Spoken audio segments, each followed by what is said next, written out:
No problem.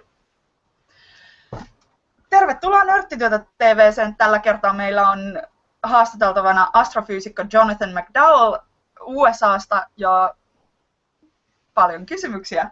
Jonathan, welcome so much. Thank you. It's good to be here. So, before we start officially, can you just explain what an astrophysicist actually does? Yeah. Well, you know, every job these days is the same, right? You sit in front of a computer and swear at the software. But what I do, my job is to understand how the universe works, what things are in the universe and how they work. So astronomy is like the history and geography of the universe, where things are and how they got there. And astrophysics includes as well, like, how do they work and how do they evolve, what are the connections between them. And so my interest really is in black holes specifically, and in how black holes affect the galaxies that they live in.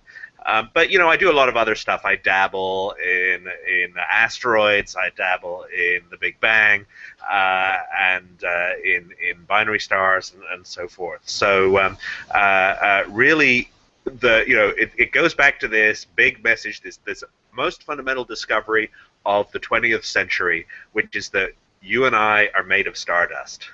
Yes. So we are part of the universe, and if we want to understand ourselves and how we got there, we should understand the universe. Yes, exactly. So how do you go about doing that?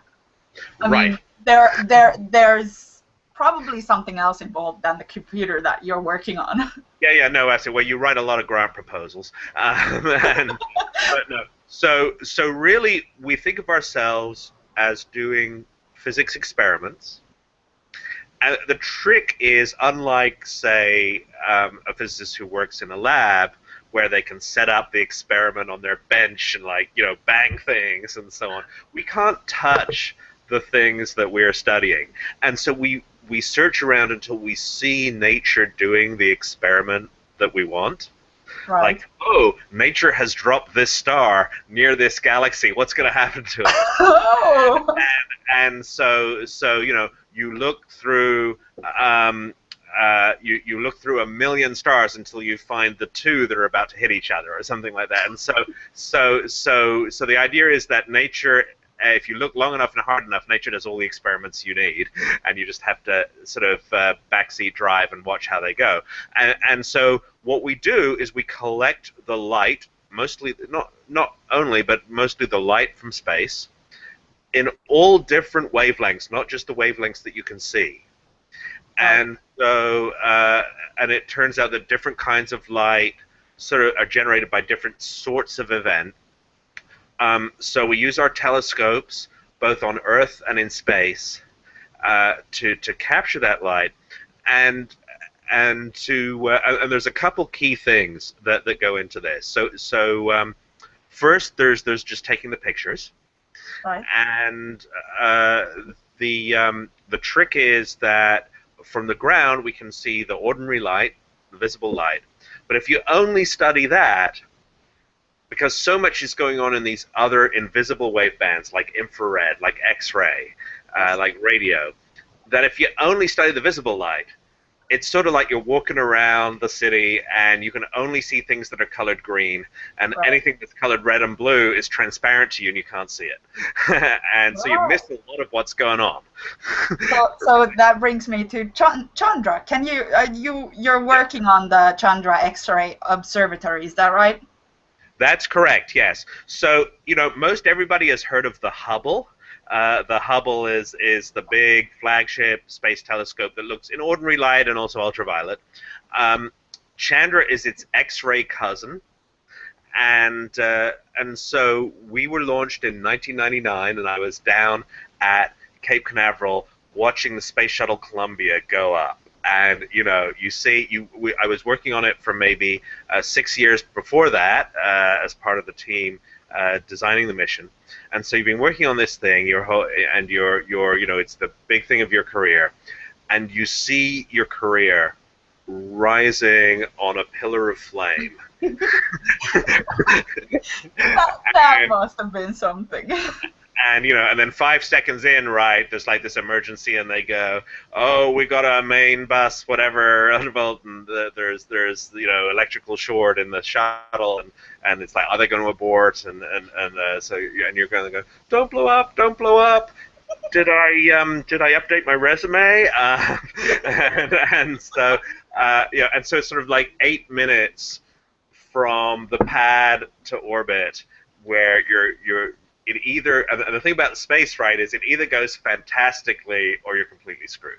And the next year, I had some friends who were working on a different satellite that got off the pad. This was a Japanese American mission. It got off the pad in Japan and went like a couple hundred miles and then fell in the ocean. No. And so just all their years of work were gone. And they worked another 5 years for the replacement satellite, which then got up, and after a few days in orbit, when they were just about to start taking the first pictures, all the liquid helium leaked out, and the instrument died, and they're still waiting to get data.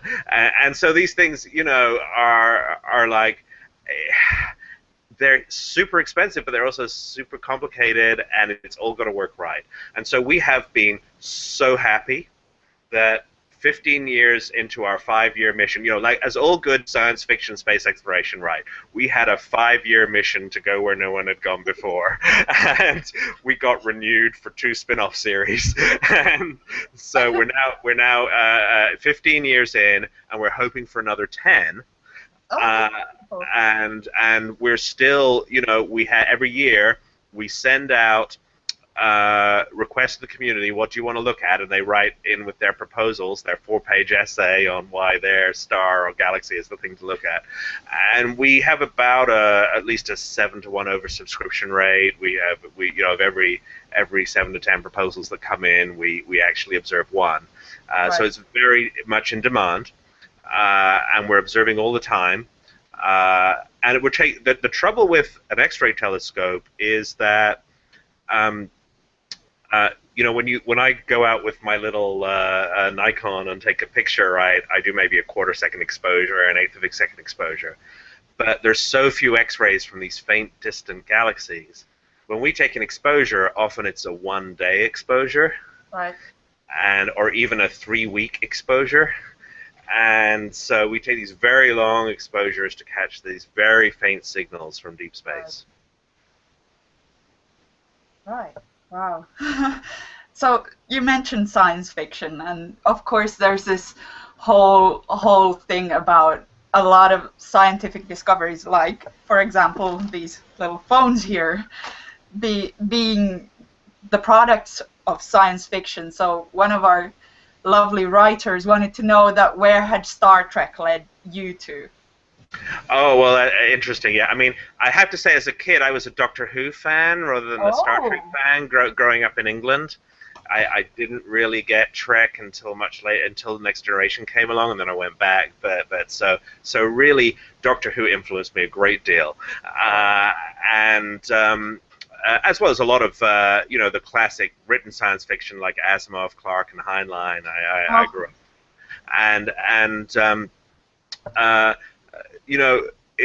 it certainly, what it did for me was give me the long view.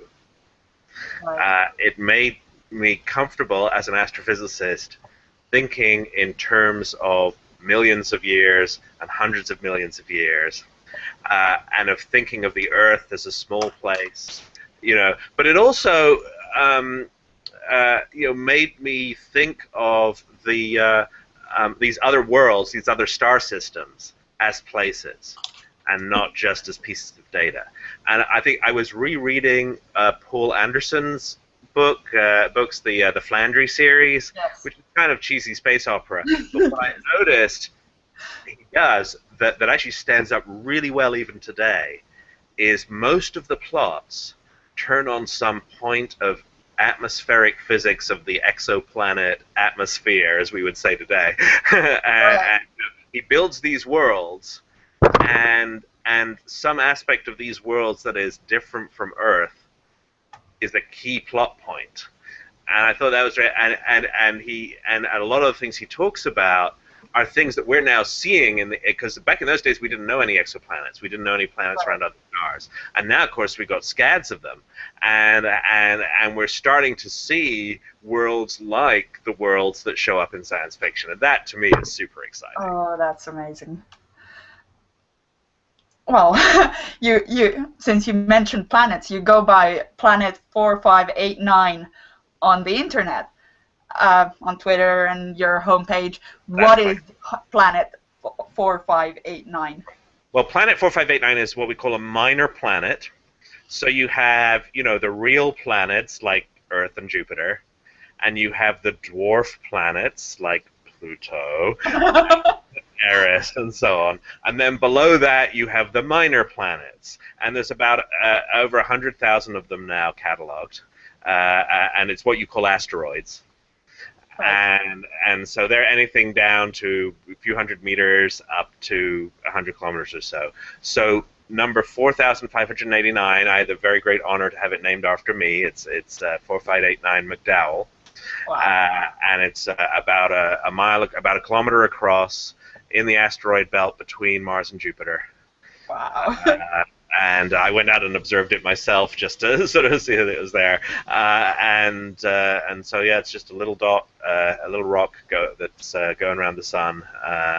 It's fun. They name these things because they're kind of desperate to find people to name these things after. So the first dozen or so were all like these Greek deities, and Ceres and Vesta and so on. And they kind of, after a while, they ran out of mythological figures, and so they started. Only so many mythologies. And there's a lot of. I think there's a whole bunch actually named after Finnish lakes because. At Tartu or somewhere, found a whole bunch, and that was what he wanted to name them after. And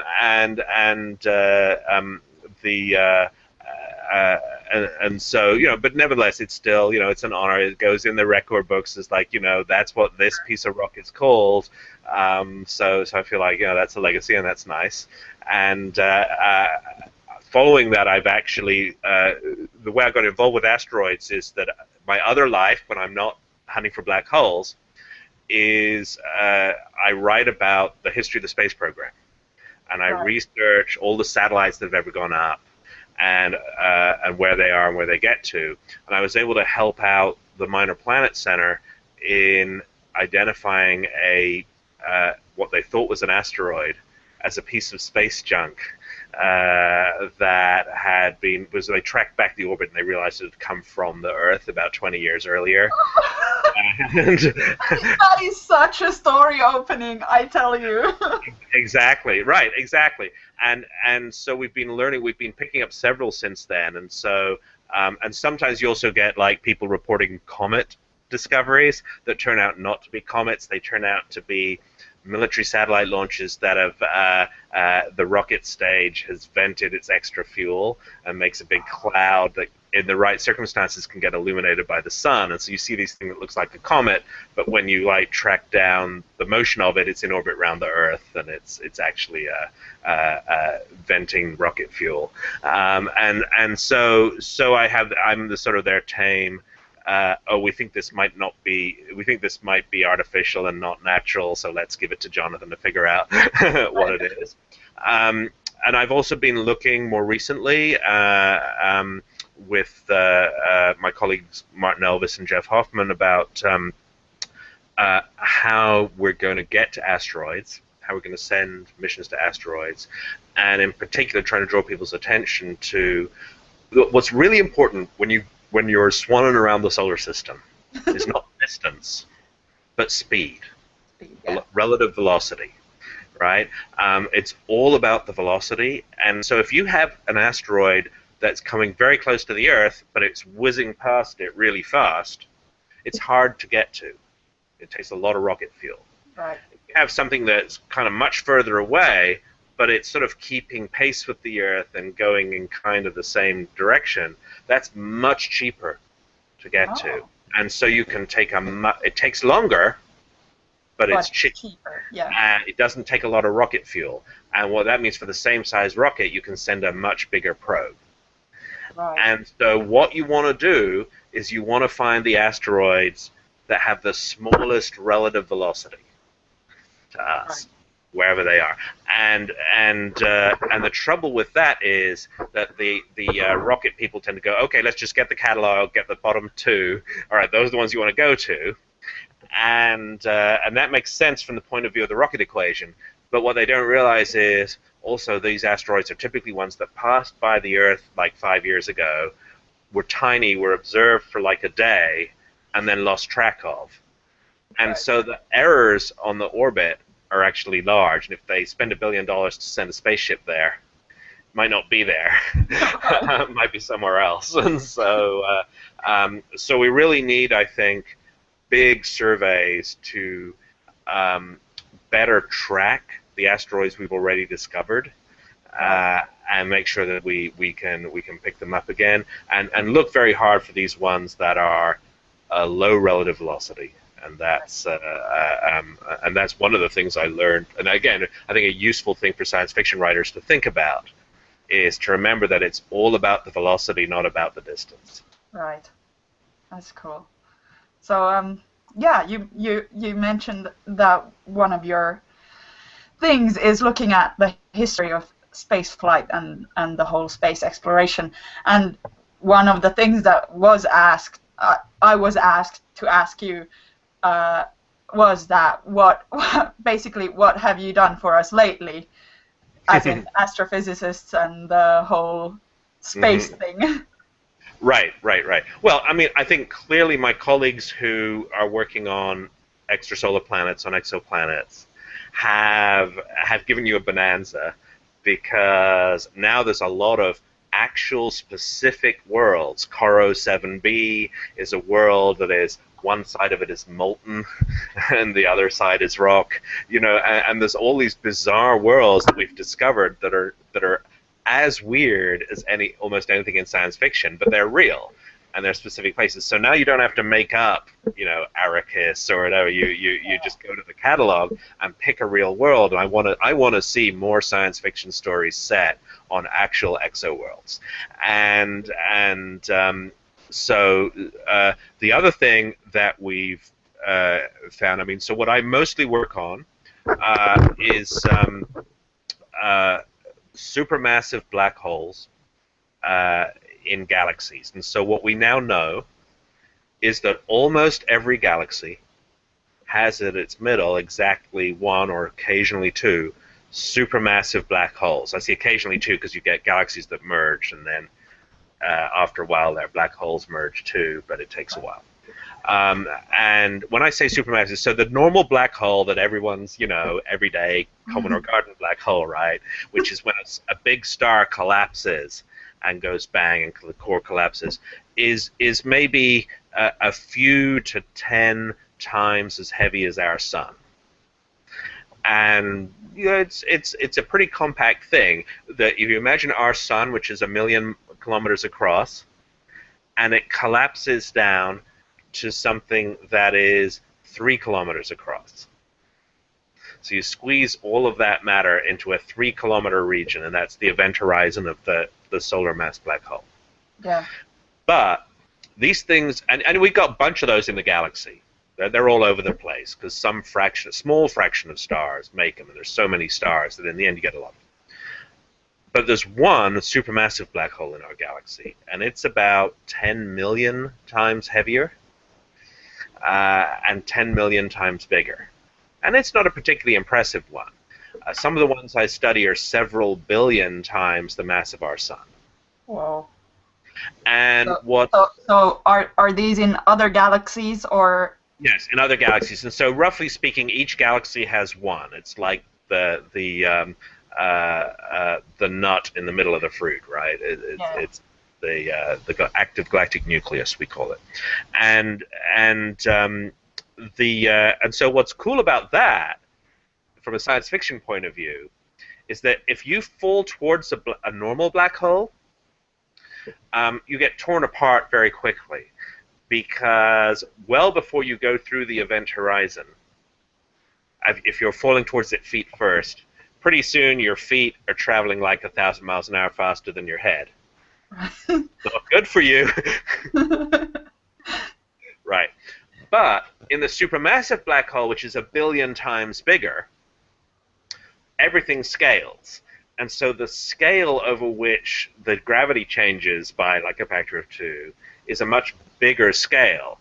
And or to put it another way, the point at which the gravity starts changing on human length scales is much closer in, and is in fact inside the event horizon.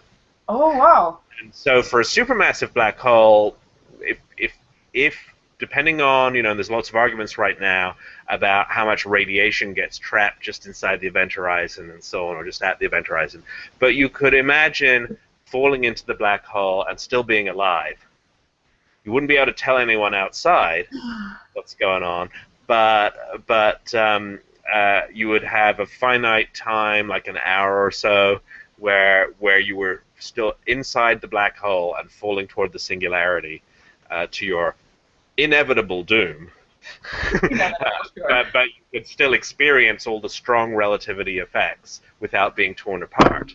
So I think someone needs to write that story.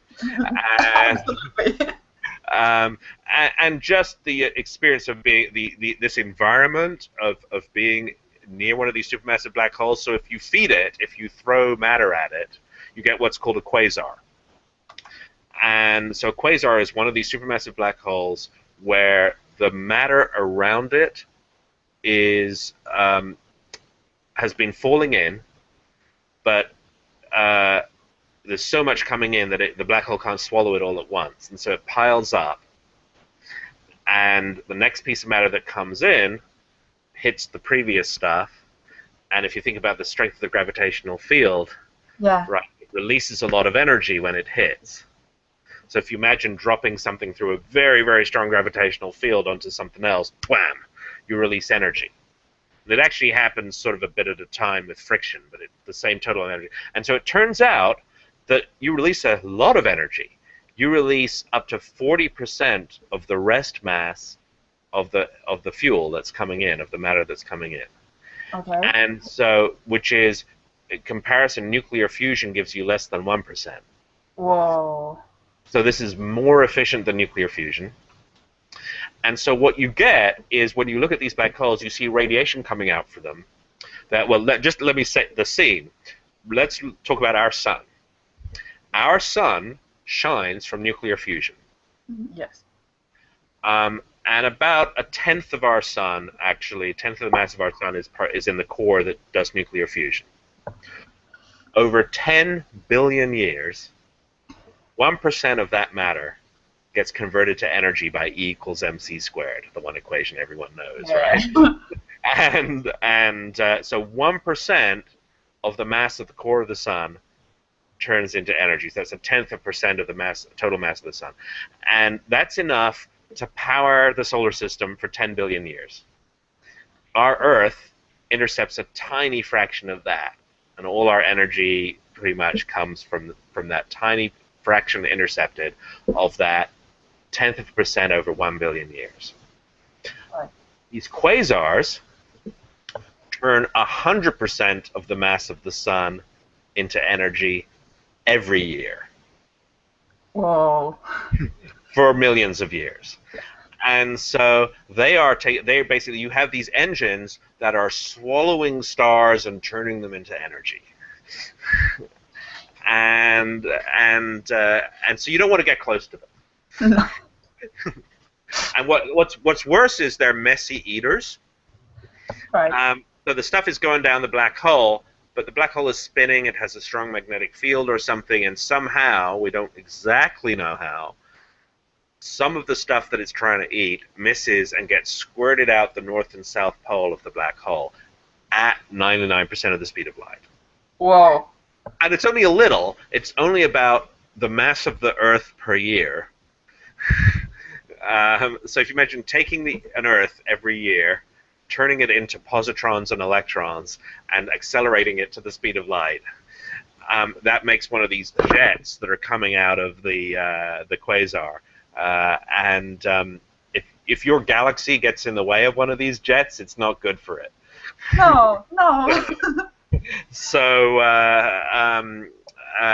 so you get these very dramatic things happening on galactic scales, and we've had some stories about that, and in particular, I think Fred Pohl's Beyond the Blue Event Horizon, and so on.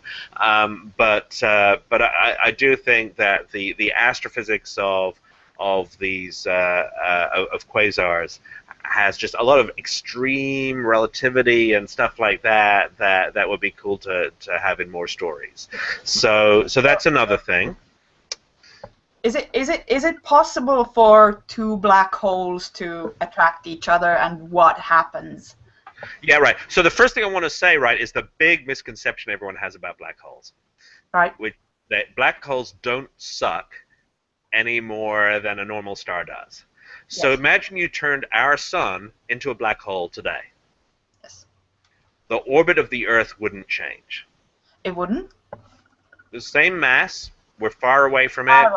The gravity looks exactly the same. We'd freeze, right? But our orbit wouldn't change. We wouldn't fall into the black hole.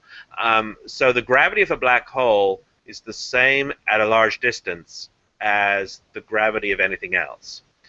It only becomes weird when you get really close to it. So close to it that if it were still the sun, you'd be well inside it, and so you wouldn't see the effect, right? But it's so once you get to 100 kilometers of a solar mass black hole, you start to see extra effects. And when you get really close, so Kepler's laws, which say how long it takes you to orbit round, how fast you have to go to stay in orbit, there's a point near the black hole at which you'd have to go at the speed of light to stay in orbit around the black hole. Wow. And you can do that, and so within a certain radius, you just fall in, because you can no longer orbit fast enough to stay in orbit. But so that orbit is much less than usually depicted. Yeah, it's like it's for a black hole the mass of our sun, it would be a 10 kilometers or something like that. Oh, that's cool. Really close in, right? But of course, for a black hole, one of the supermassive ones in the center of the galaxy is correspondingly bigger. It would be more like the size of our solar system distance. Right. So as soon as you get within, 100 astronomical units, or the distance of Pluto from the sun, or something like that, you're toast, right? And so these things. So you have to worry about how big the black hole is, what the scale is, and you can in fact pick a black hole of the size that you need for your plot. So how far would what was it, the active core? Yeah, the active nucleus. Yeah. Active nucleus. How far would an event horizon for a black hole that size be? It's about the size of the Earth's orbit. Oh. Okay. So if you replace the sun with a supermassive black hole, like one in one of these galaxies I study, we would be at the event horizon. That's cool. But how big in terms of the size of the sun right now is that? So the sun, a massive black hole. Right. So I'm talking about a massive black hole that has a mass that's 100 million times that of the sun. Right, but the size of the sun. Yeah, the current size of the sun is about 1 million kilometers, roughly speaking. Yeah. 1.2 million kilometers diameter, and the radius of the Earth's orbit is 150 million kilometers. So roughly speaking, so diameter 300. So I mean, roughly speaking, we're talking 100 times the size of the sun. Right. Cool. Something like that. Cool. And so these things are monsters. That's why we call them the monster in the middle. Back in the days when we didn't really know what they were, it became obvious in the '60s that the centers of galaxies had something really fucking weird going on, and that was generating all this energy and eating stars and whatever, and we guessed pretty early on that it was probably big black hole, but it took a long time to really gain confidence in that, and so people who wanted to hedge their bets would call it just the monster in the middle, and that, without it being theory laden. So so those are fun, but I think even at the other extreme of the spectrum. So I was going to say earlier, one of the things that our different telescopes do is the different kinds of light. When you look at ordinary light, you look at it, for the most part, at the ordinary middle-aged stars that are going about their business. Right. When you look at infrared light, you're looking at cold material mostly. And so you're looking at gas clouds that are trying to make baby stars. So if you're studying the formation of stars, you look in the infrared.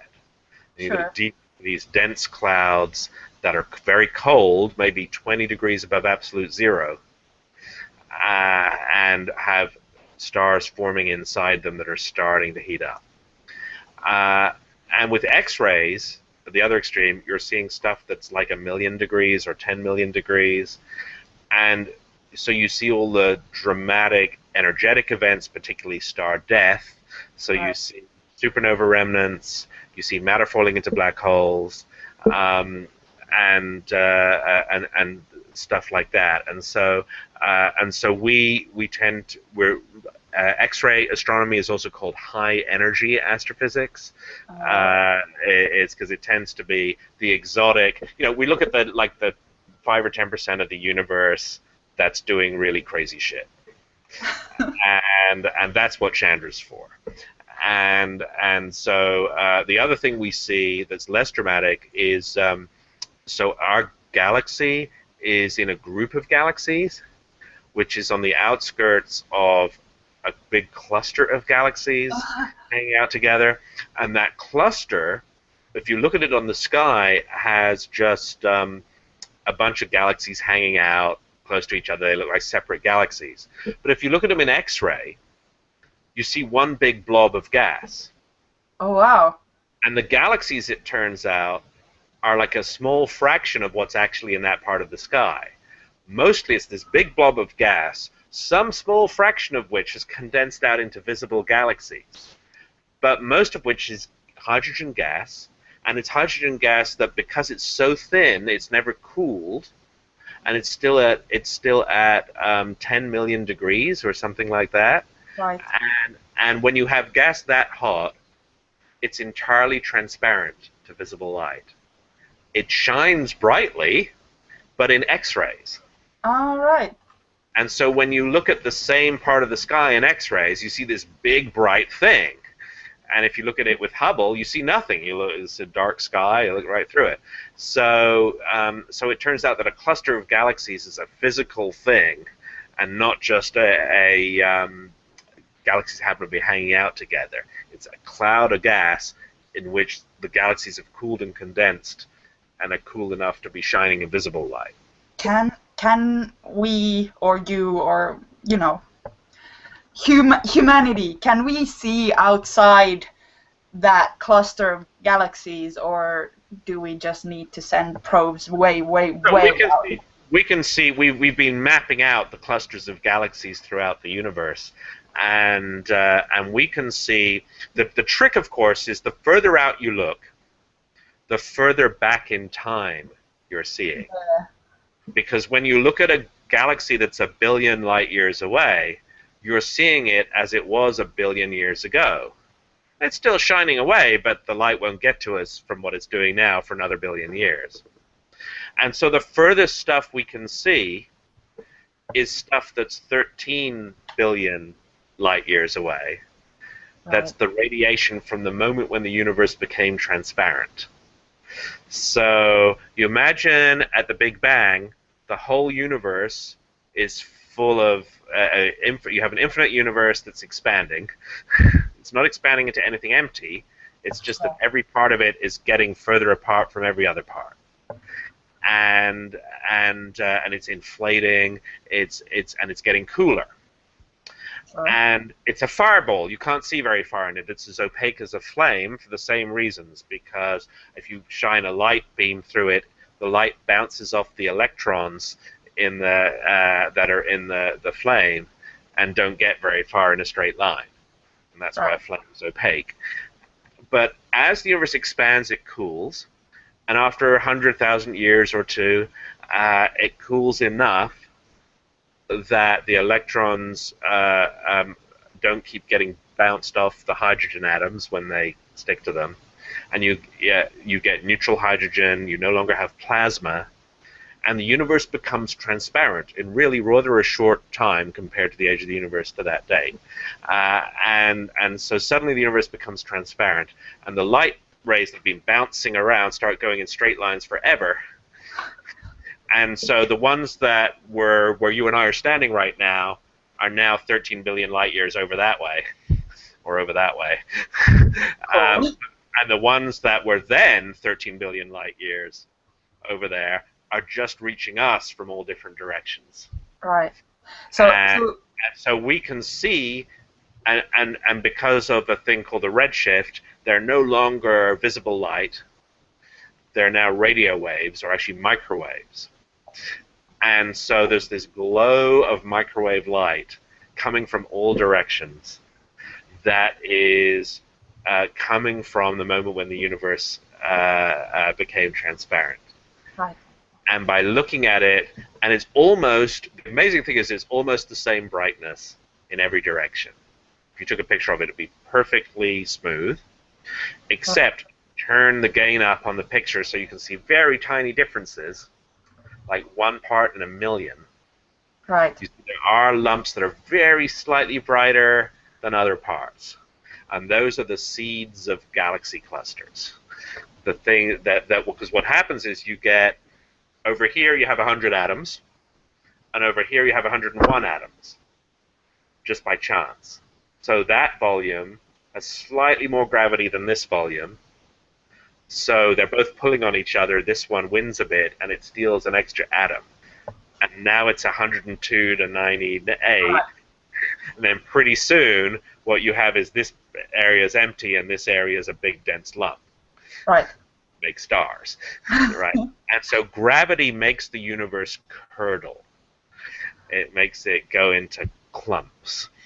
And we see the very beginnings of that captured in this photograph of the Big Bang that we can take by looking at that light. And then we can match that to the most distant galaxies we see that are much later, and sort of match up how they correspond statistically, because it's different objects. And that helps us tune our models of the universe. Right. Wow. You talked about the expansion of the universe. I think we're running out of time soon, but you talked about the expansion of the universe. Does that have to do with anything to do with the dark matter? And well, if not, why does it matter? What is it? Right. So there's the universe, it turns out, is made out of a bunch of different things, of which I was going to say the least important, but the least abundant is the ordinary stuff that you and I are made of. Right.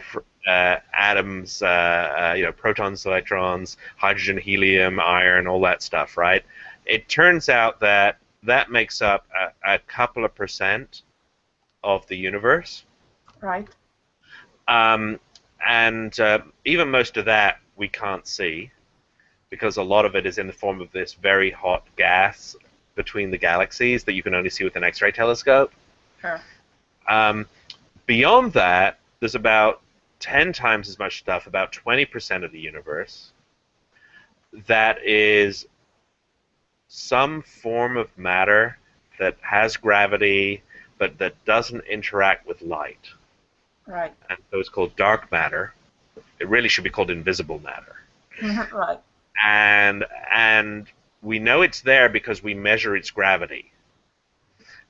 We can see when you add up the total amount of gravity that a particular galaxy is feeling, which you can measure by how fast it's falling towards another galaxy, you get much more than you get by just adding up the masses of the stars in the galaxy around, right? So from various lines of evidence, we're now very confident that this dark matter is there. We still have no clue what it is. We know it can't be ordinary matter because we can calculate how much ordinary matter there was in the universe at the time of the Big Bang, because that affects how much of the universe starts off all hydrogen. And there's a phase in the first 3 minutes of the Big Bang where a bunch of it turns into helium with nuclear fusion. Right.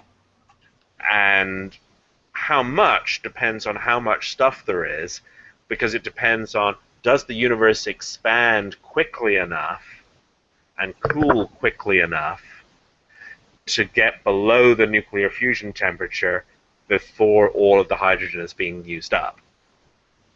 Right. And so it turns out that to get it, that about 20% of the hydrogen gets used up, but not 0 and not 100%. Right. Requires some fairly fine tuning that gives you a pretty accurate measurement of how much stuff there must be in the universe, which agrees with what we see now, and is that sort of 2-ish% number. And so the dark matter can't be made of stuff that participates in fusion. Right. And it can't be made of protons. And so so we think it's some kind of particle that the Large Hadron Collider hasn't found yet. Oh, that's so cool. And so we sort of go, yeah, particle physicists, you got some work to do. And so we have various experiments that are trying to there are like 20 different theories about what kind of particle it is. And there are various experiments that are trying to trap such particles. And there's one, going through your room right now, probably every hour, Sure. but they so poorly interact with anything else. So they make up most of the universe, but they don't make up most of the matter in the vicinity of the Earth, because the Earth is an area where ordinary matter has condensed to much higher densities than average. So if you average over millions of light years, you'll mostly get dark matter. Sure. But if you average over our solar system, you'll mostly get ordinary matter. Right. And then the remaining 73 or so % of the universe is something even weirder. It's this stuff called dark energy. Right. We have a lot of constraints on the properties of dark matter. Dark energy is basically, at this stage, just a name for crazy stuff we don't understand. Whatever it is that's causing the universe's expansion to accelerate. And ordinary matter, slows stuff down. Its gravity slows stuff down. This dark energy has a pressure that's causing the universe to expand faster. Right. And again, there are 20 theories of what it might be, but our measurements of it are very poor. So one of the things, for instance, we're trying to do right now is we have an average measurement of how much of this dark energy there is. What we'd like to do is look at very distant galaxies that are 4 billion light years away, and say, how much dark energy were they feeling? And so how much dark energy was there in the universe 4 billion years ago, 3 billion years ago, 2 billion years ago? So how is the dark energy changing with time? Right. And once you have that, then that's a much stronger handle on your theory. Right, if you can see it doing something, if you can see it changing, or maybe it'll be exactly the same all the time, and that tells you something too. And so we're just in the stage now of going, so how can we get a handle on this? How can we measure what this thing is doing? And I remember when the folks who discovered it were grad students here at Harvard. And I remember when their papers first started coming out, and we were all like, huh, really? that can't be right. And it took us a couple years before Brian and Adam finally convinced the community that, Yeah. yeah, okay, you didn't screw up. You really found something very surprising, and that was nice. And so now they've got the Nobel, which is deserved, but Deserved. Yeah. a little disturbing that people I remember as grad students now have Nobels. But yeah, I'm used to them being like, Nobel as being like old white-haired guys and like that, and they're so that was. It's been it's when I got into astronomy, there was a period in the 70s and 80s when things were, there were discoveries all the time, but they weren't changing the whole picture very much. They were incremental discoveries. And then starting in the 90s, we've had one after another fundamental discoveries, fundamental answers to long-held questions. How old is the universe, right? There was, when I started off, it was like, well, it's sometime between 10 and 20 billion years old. Right. Okay. Today's answer is, yeah, it's 13.7 plus or minus 0.1 billion years old. Done. Next question, please. And are we, are the planets of our solar system is the sun the only star that has planets? Or are planets common in the galaxy, as old science fiction readers would love to believe, right? Yeah. We didn't know that 20 years ago. Right. And then we found the first extrasolar planet, and just in the past year, we've been able to say, not only are planets common, but Earth-sized planets are common, and that almost every star in the galaxy, on average, has an Earth-sized planet. Right. And wow, and that, which of course has huge implications for the probability of life. Exactly. We're not there yet with life, but we're starting. It's a real question now, where I have colleagues who are going, when you look at the spectrum of the light from an extrasolar planet, what fingerprints would life leave in it? How would you tell, and what instrument do we need to build to measure, right? And that's people are doing that now. So cool. And so, I would say that in 20 years, we'll have someone saying, yeah, see this exoplanet here? We see oxygen features and other organic features in the spectrum.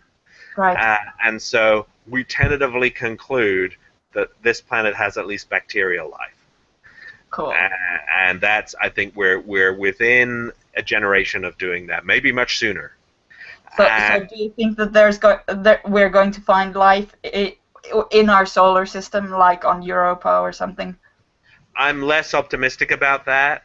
It's certainly possible, and there's a tendency to go, we looked so hard on Mars. There's nothing obvious, right? It doesn't look good on Mars right now. Yeah. The more we've seen of the solar system, the less, for a while, the less hospitable it was looking. And so you get into this mindset of, there's no, life is rare. So, yeah. But, we've only just started looking, really. And so that mindset could be as wrong as the optimistic mindset we had in the 50s, right? And so, we could stick a probe through the ice in Europa and find space squid. A big bit. Yes, right.